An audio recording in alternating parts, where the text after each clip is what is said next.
তরুণ সমাজের বড় একটি অংশ ফ্রিল্যান্সিং আউটসোর্সিং এর মাধ্যমে অনলাইনে ইনকাম করতে চায়। আবার অনেকে রয়েছে যারা চাকরি বাদ দিয়ে অথবা তাদের স্টেবল বিজনেস বাদ দিয়ে ফ্রিল্যান্সিং করতে চায়।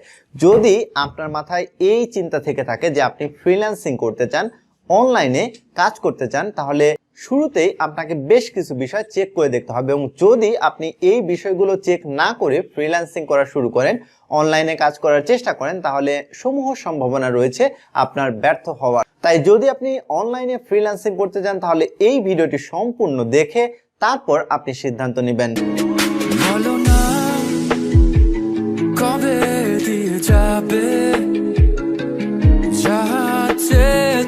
শুরু করার আগে বলে রাখি, আপনি যদি ফ্রিল্যান্সিং রিলেটেড ইংলিশ ব্লগ পড়তে চান তাহলে ঘুরে আসতে পারেন galibnotes.com। এখানে আপনি ফ্রিল্যান্সিং আউটসোর্সিং রিলেটেড ব্লগ পাবেন, নিয়মিত আপডেট পাবেন এবং সেই সাথে পাবেন টিপস অ্যান্ড ট্রিক্স। প্রথমত দেখবেন যে আপনার হাতে পর্যাপ্ত সময় রয়েছে কিনা। আপনি কিন্তু ফ্রিল্যান্সিং আউটসোর্সিং পার্ট টাইম হিসেবে করতে পারবেন না বেশিরভাগ ক্ষেত্রে, যদি না আপনি হাইলি স্কিলড পারসন হন। আর যদি আপনি নবিস হন তাহলে কোনোভাবেই পার্ট টাইম ফ্রিল্যান্সিং আউটসোর্সিং করতে পারবেন না। তাই যদি আপনার হাতে সময় না থাকে তাহলে ফ্রিল্যান্সিং আউটসোর্সিং করার চিন্তা করাটাও আপনার ঠিক হবে না। ফ্রিল্যান্সিং আউটসোর্সিং এর 2 নাম্বার চেকলিস্ট হচ্ছে প্রচন্ড পরিশ্রমী হতে হবে।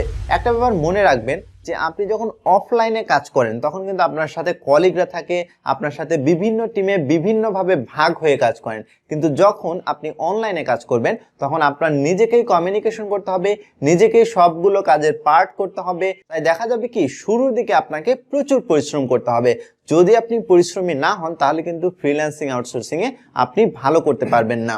ফ্রিল্যান্সিং আউটসোর্সিং এর 3 নাম্বার চেকলিস্ট হচ্ছে আপনার প্রচুর সহ্য শক্তি থাকতে হবে।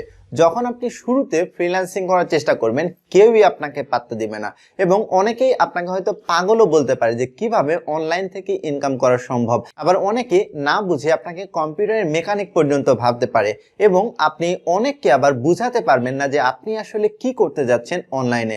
তাই যদি আপনি ফ্রিল্যান্সিং করতেই চান এক্ষেত্রে কিন্তু আপনার সহ্য শক্তির বিশাল একটি পরীক্ষা দিতে হবে। যদি আপনি অনলাইনে কাজ করতে চান তাহলে দেখতে হবে যে আপনার ইকোনমিক্যাল ব্যাকআপ রয়েছে কিনা। একটা ব্যাপার মাথায় রাখবেন, আপনি যখন ফ্রিল্যান্সিং করা শুরু করবেন সাথে সাথে কিন্তু আপনার মানি মেক হওয়া শুরু হবে না। হয়তো 2 মাস, 6 মাস, 8 মাস, 1 বছর, এমনকি 2 বছর পরে গিয়ে আপনি অনলাইন থেকে ইনকাম করতে সক্ষম হবেন। তাই এই সময়টা যদি আপনি না চলতে পারেন, এই সময়টা চলার মতো মানি যদি আপনার কাছে না থাকে, তাহলে কিন্তু ফ্রিল্যান্সিং আউটসোর্সিং এ আপনি আলটিমেটলি ব্যর্থ হবেন। সেই হিসাবে যদি আপনি ফ্রিল্যান্সিং করতেই চান তাহলে আপনি ভালো করে চেক করে দেখুন যে আপনার এই মানি ব্যাকআপ রয়েছে কিনা। ফ্রিল্যান্সিং করার জন্য আপনাকে মানি ব্যাকআপের পাশাপাশি মানি ম্যানেজমেন্টেও দক্ষ হতে হবে। যখন আপনি ফ্রিল্যান্সিং করবেন তখন হয়তো দেখা যাবে কোনো মাসে হয়তো অনেক বেশি ইনকাম করে ফেলেছেন, আবার কোনো মাসে হয়তো 1 টাকাও ইনকাম করেননি। এখন যদি আপনার মানি ম্যানেজমেন্ট অ্যাবিলিটি না থাকে তাহলে কিন্তু ওই যে মাসে আপনি বেশি ইনকাম করে ফেলেছিলেন সেটি সব খরচ করে ফেলবেন এবং যে মাসে আপনার কোনো ইনকাম হবে না সে মাসে আপনি নিজেকে বিপদে ফেলবেন। তাই ফ্রিল্যান্সিং করার জন্য মানি ম্যানেজমেন্ট অ্যাবিলিটি থাকাটাও অনেক বেশি গুরুত্বপূর্ণ।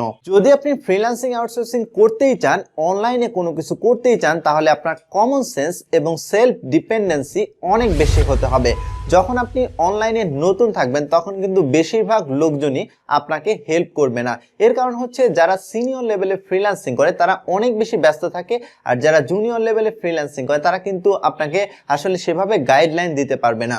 তাই যদি আপনার সেলফ ডিপেন্ডেন্সি না থাকে, যদি আপনার কমন সেন্স না থাকে, আপনি যদি অনলাইন থেকে কোনো একটি বিষয় ঘাটাঘাটি করে বের করতে না পারেন তাহলে কিন্তু ফ্রিল্যান্সিং আপনি ভালো করতে পারবেন না। সেই হিসাবে যদি আপনার কমন সেন্স না থাকে অথবা আপনি যদি মনে করেন যে আপনি সেলফ ডিপেন্ডেন্ট পারসন না, তাহলে সেক্ষেত্রে আপনার ফ্রিল্যান্সিং এর চেষ্টা না করে অন্য কোনো কিছু করার চেষ্টা করা উচিত হবে। যদি আপনার প্ল্যান থাকে যে আপনি অনলাইনে কোনো কিছু করতে চান তাহলে এই যে আমি আপনাদেরকে পয়েন্ট টু পয়েন্ট বুঝে বললাম এই পয়েন্টগুলো ঠান্ডা মাথায় চিন্তা করুন। আপনি একটি নিরিবিল পরিবেশে বসে সুস্থ মস্তিষ্কে চিন্তা করুন। একটা বিষয় মনে রাখবেন যে আপনার এই একটি সিদ্ধান্ত আপনাকে অনেক বেশি উপরে নিয়ে যেতে পারে, আবার আপনাকে কিন্তু একদম নিচেও ফেলে দিতে পারে। এখন আপনি কি অনেক উপরে যাবেন নাকি নিচে পড়ে যাবেন তা কিন্তু নির্ভর করছে আপনি সিদ্ধান্তটা কিভাবে নিচ্ছেন। সিদ্ধান্ত নেওয়ার সময় আপনি নিজের সাথে অনেস্ট থাকছেন কিনা। ফ্রিল্যান্সিং আউটসোর্সিং সংক্রান্ত যে কোনো বিষয় জানার জন্য আমাদের ফেসবুক পেজে অথবা ইমেইল করতে পারেন। ইমেইল এবং ফেসবুক অ্যাড্রেস রয়েছে আমাদের ডেসক্রিপশনে। তো এই ছিল আজকের ভিডিও, দেখা হবে পরের ভিডিওতে। ততক্ষণ পর্যন্ত ভালো থাকুন, সুস্থ থাকুন এই প্রত্যাশায়।